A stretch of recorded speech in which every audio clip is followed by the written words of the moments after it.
all negativity, nothing about development, nothing about giving hope to the people. But all the talk of top BJP leaders is only based on bulldozer, demolition, closing.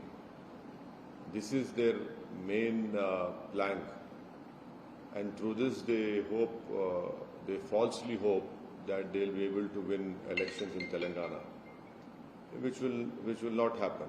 BJP has reached a saturation point in Telangana, and that is why they are worried. And they falsely hope that by using such language by a sitting chief minister of Assam, we have closed down madrasas. Are you believing that by closing down madrasas, the teaching imparted in those madrasas will be closed, will be finished? I don't think so. The language is always very divisive. The language is to spread more disunity. The language is to create more fear. And I'm sure that the people of Telangana have rejected such divisive and hateful language. They will do also come December 2023 when the assembly elections will be held. So you also said that soon uniforms will be implemented. Who said this? Assam Chief Minister. Well, I challenge him to talk this same language in Northeast. Does he has the guts to say this thing in Northeast?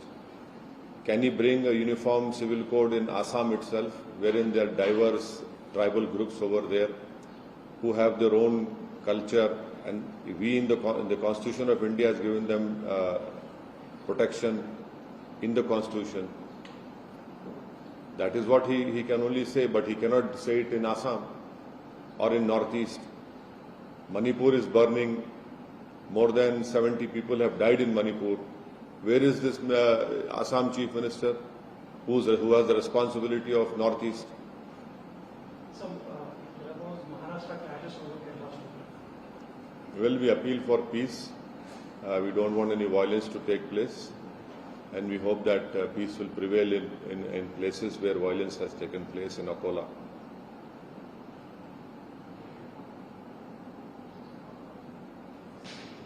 Sir, Assam also said that we are trying to stop jihad in Assam. See, that is what I'm saying, that the Assam Chief Minister, he gives an impression that he's a very smart person, but he's not a smart person. Because in one breath he says uniform civil code, and in another breath he says about love jihad. How can you have uniform civil code and also laws against conversion or people getting married based on their choice? So that in itself clearly shows the hypocrisy of the Assam Chief Minister, that his hatred for a particular minority, Muslim minority community, comes out when he speaks in dual language. So how do you see these clashes in Maharashtra or Kerala? Well, we appeal for peace. Violence has no place in a society, and we hope that peace would be strengthened in places like Akola. Our local unit is also ensuring that the violence is abated and peace prevails over there. But this whole movie has been made to create negativity, to create hatred for the Muslim community. I have been saying this from day one. This movie is not based on facts. It is based to create more division, to create more hatred for the Muslim community, and in the process also to make money on the basis of creating fear, on the basis of creating hatred for the Muslim community. That has been the whole intention of the filmmakers, and unfortunately they have succeeded in certain places wherein we are seeing violence which is happening over there. I hope that peace prevails, but the intention of that film is to do this. How do you see the politics over the movies?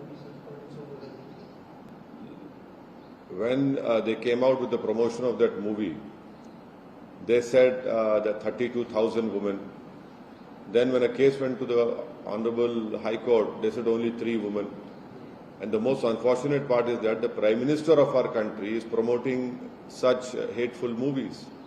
The Prime Minister of our country is promoting such movies which are being made only to create hate for the Muslim community, to create more miscommunication about the Muslim community. So the Prime Minister has become the main promoter, and we see the result which is happening.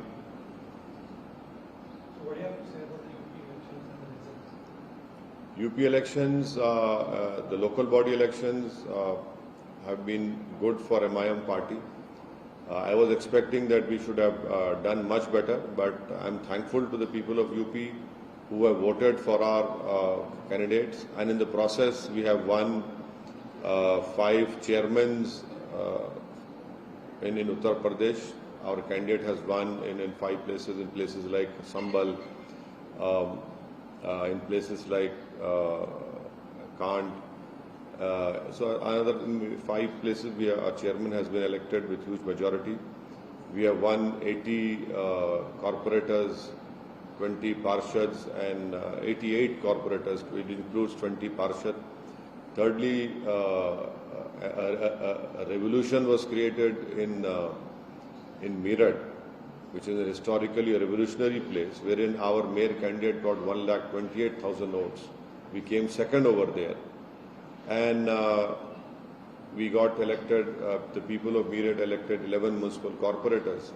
And also in different places where our mayor candidates contested, we got substantial number of votes. And I'm really thankful to the people. For example,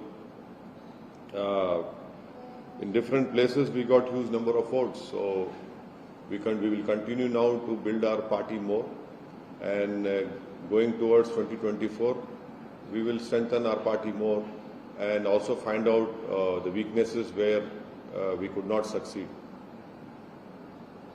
So how do you see the Karnataka results?